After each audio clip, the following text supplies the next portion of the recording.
Namaskar, this is Akhilesh Bhargava. Welcome to Tit-Bits on Business and Finance with me. A few days ago, certain findings of the NSSO's National Household Consumption Survey were revealed, and they were not to the comfort of the government for sure. In fact, they were disturbing. As per this survey, the national consumption expenditure in India has contracted by 3.7% between 2011 to 2017. The survey further says that this is the first time in 40 years that there has been a dip in consumption expenditure in India, and that the dip in rural expenditure was 8.8%, and rural expenditure on food, it says, was to the tune of 10%. The findings of this survey are worrisome for a couple of reasons. The first is that if consumption expenditure has been falling, it means national income has either gone down and poverty is increasing, or the consumers do not have the confidence to spend anymore. The first one seems more likely, that income has gone down. Not good for a country that claims that it has been growing. That comes to the second worrisome part. If consumption expenditure is falling, it means that the GDP growth rates that the government claims that during this tenure, India's GDP went up by 7.5% a year on an average, those become questionable, because about 60% of our GDP is constituted of consumption expenditure. And if consumption expenditure has contracted, how could the GDP have expanded?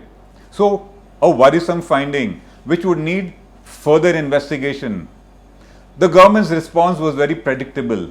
It said that this survey's findings and methodology are both flawed and incorrect, and it refused to make this report go public. The reality is that this report should have been looked into further to first see whether the findings are correct or not, and thereafter to see what needs to be done in case they are correct.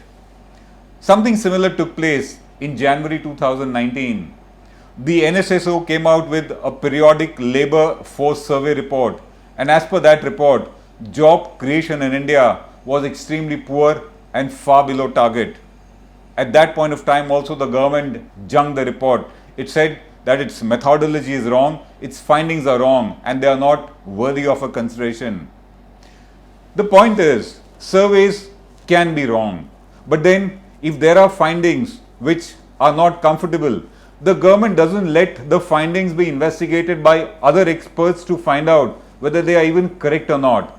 Its first response, in case the conclusion and findings of a survey and study are wrong, is to junk it, to find fault with it and say it bears no credibility. According to us, both these reports could have been flawed, but then they need to be looked into by other experts also. The government never gave a chance to do that, it just junked those reports. It is this attitude of the government, according to us, which has created a situation where the economy has been sacrificed for politics. It is politics that plays when the government junks a report with any adverse findings because they seem to find it politically not convenient. We would certainly contend that the slowdown that we witness in the economy today is a case where, because of politics, economics has been sacrificed, the state of the economy has led to be deteriorated, and that is what we face today. Why do we say that? Why do we say that politics has prevailed over the economy such that there is a slowdown? Let's look into the reasons. The first reason, which is very evident from the junking of survey reports, is an attitude of denial. The government always prefers an attitude of denial, and at times, in order to gloss over the denial, it also comes up with data which itself is questionable. The classic case of unemployment, where the government tried to prove that unemployment is a myth by showing the EPFO figures, was actually a case of denial and a cover-up. If you deny the reality, how are you going to solve the problem? And that's what we face today. When the government denies a problem, you actually don't get a solution. The second, which has to do with politics over economics again, is meddling by the government in institutions, misuse of institutions by the government, in which the Reserve Bank is a classic case. Just because the Reserve Bank top bosses, their policy making or attitude did not suit the government, All that they did was situations got created where they exited. And today we very clearly see that institutions like RBI and the autonomy have certainly been compromised. So we have meddling of institutions which are meant to be autonomous bodies with expertise, which are meant to guide the economy. When you compromise them, politics prevails, economics suffers. The meddling of these institutions has also shown that the government seems to be averse to talent and prefers yes men. That is what comes out when you see the exit of Dr. Urjit Patel or Dr. Viral Acharya. They were certainly men of independent mind, they were certainly men of merit. All that happened by virtue of the politics that was played is they quit. And in the process of doing that, economic policy formulation certainly suffers. You need very special expertise in economics, finance in order to formulate the right policies. But when the talent goes away and it is replaced by yes men, you can be sure policy making also suffers. The next reason where again it's politics over economics is there has been an unwillingness of the government to really institute reforms. It's a political unwillingness.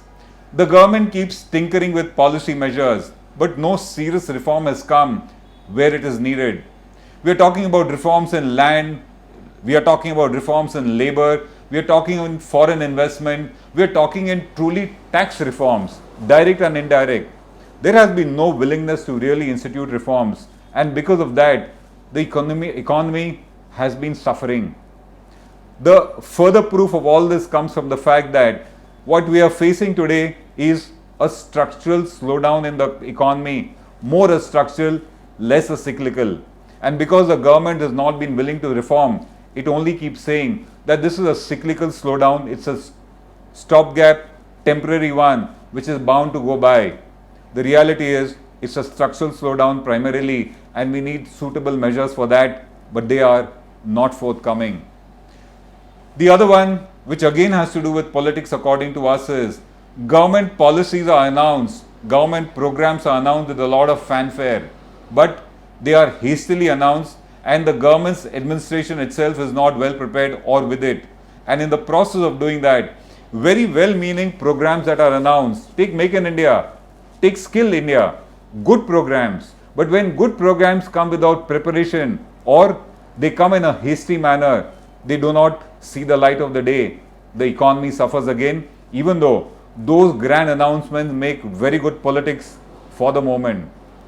As part of politics which played havoc with policies certainly is demonetization and a very anti-business attitude in corporate and business laws today, because of which businessmen suffer.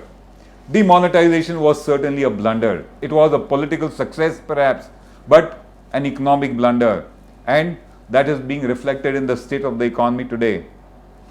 What we also see in politics today is a big versus small syndrome. The government has been favoring the big. The small, the informal sector has been suffering. Policy making continues to be indifferent to them, even though on paper you seem to have a lot of measures meant for the MSME sector, but they have not been seeing the light of the day. As far as we are concerned, all this clearly shows a clear lack of an overall strategy for handling the economy, and because of that, the state of the economy has been turning adverse, and all the measures that the government has instituted of late on a piecemeal basis without declaring the overall macro policy have not borne fruit as they ought to have borne fruit.